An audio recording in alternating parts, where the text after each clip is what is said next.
Olá, vamos começar a nossa aula sobre geoquímica isotópica, compartilhando aqui a tela.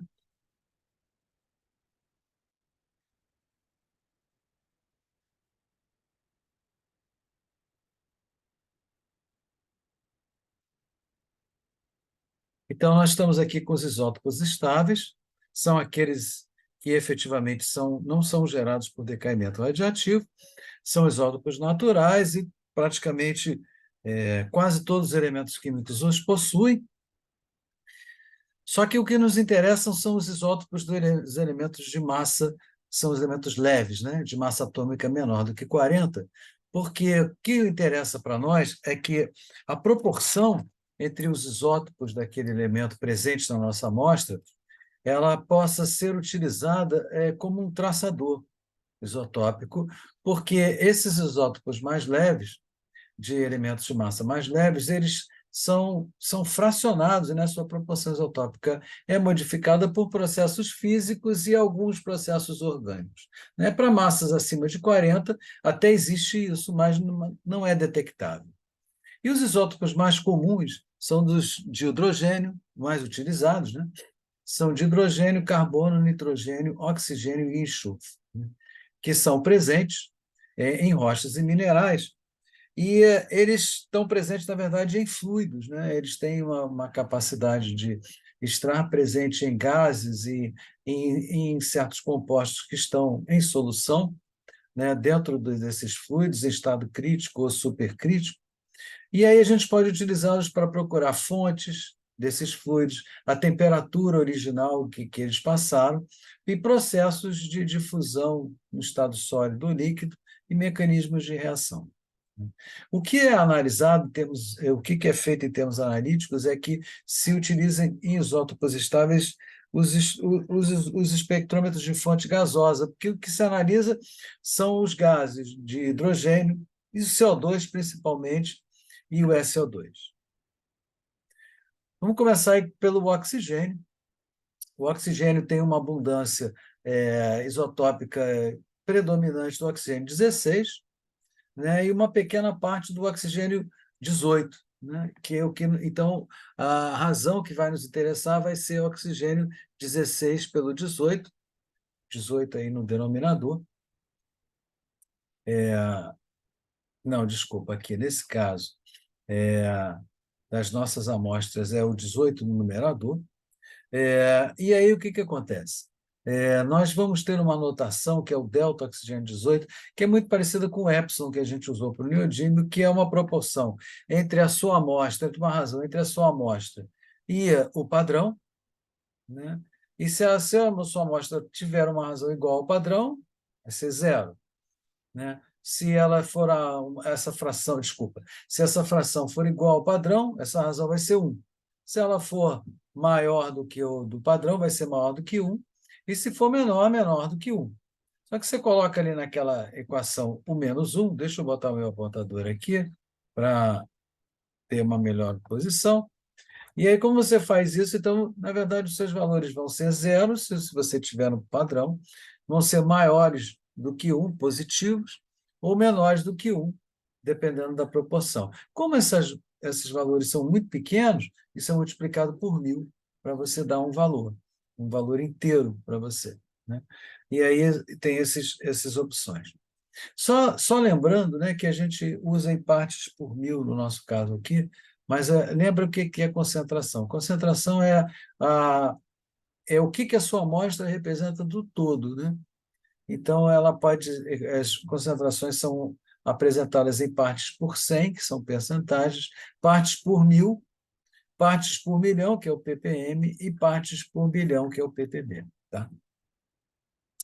Então, no caso do oxigênio, né, em termos analíticos, isso aí vai valer para praticamente todos. Quando você analisa o oxigênio dissolvido na água, né, você não tem como dissociá-lo, né, da água, mas você adiciona CO2 à água, gaseifica a sua amostra de água, que contém a água e fluidos, e aí espera haver um equilíbrio isotópico, e no momento que houver uma ionização isotópica, você volta a analisar o oxigênio do CO2.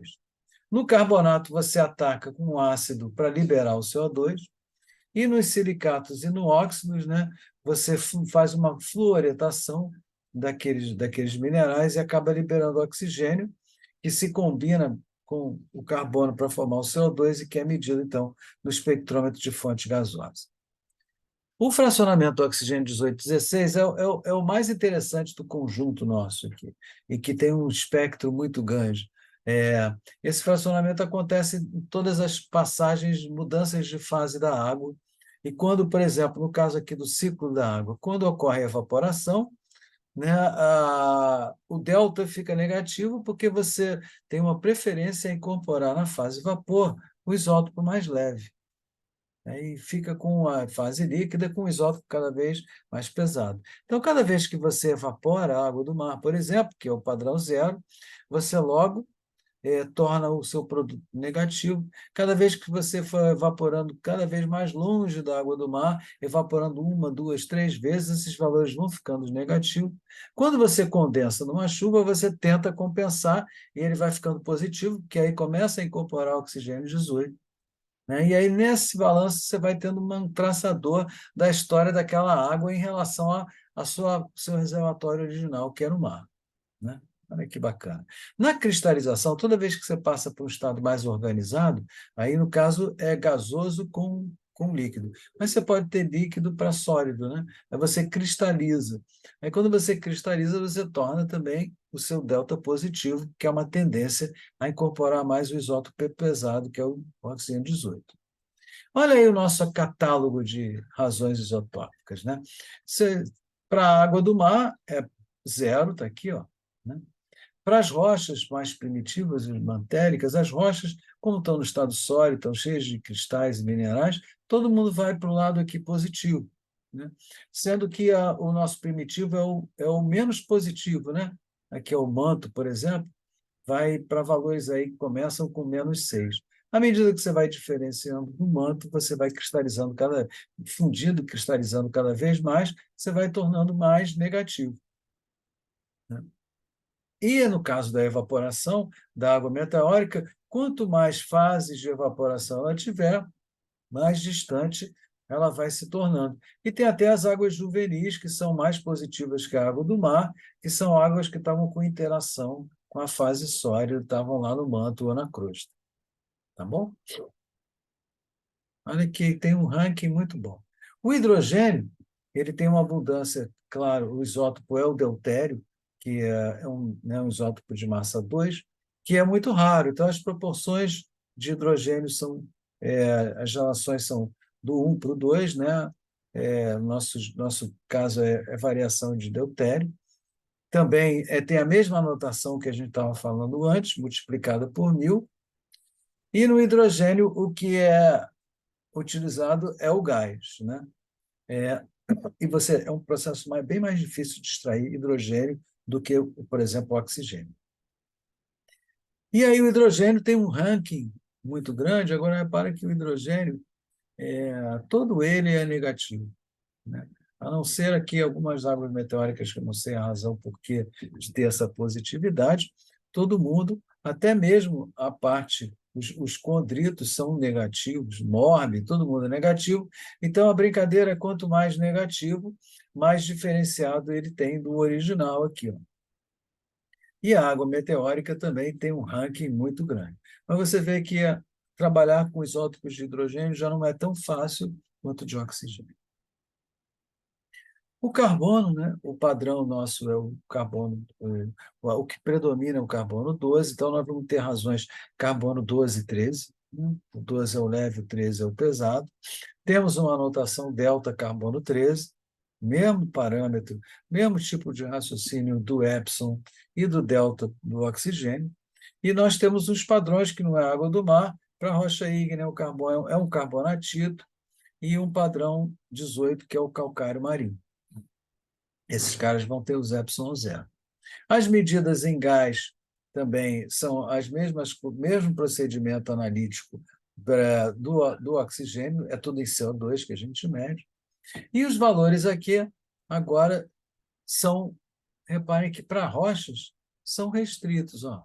O MORB aqui, por exemplo, o delta carbono 12 e 13 é negativo, né? aqui mesmo para condritos, aqui é negativo, né? Os mármores vão se tornando aqui positivos, de alguma maneira, né? Alguns carbonatos. Mas o que é grande diferenciador, para que serve carbono 12 e 13, é para a interveniência da matéria orgânica, porque os organismos diferenciam muito, eles têm um prazer de pegar carbono leve. Então, eles diferenciam para muito negativo. Pode ver que tudo aqui, a biomassa é -20, -30, e o carbono sedimentar também. Então, quando você tem alguma coisa de interação entre o ciclo, né, da água ou águas deutéricas que tiveram contato com matéria orgânica, aí começa a mudar o delta do carbono para valores negativos, né? Então, é isso. Obrigado a vocês por tudo.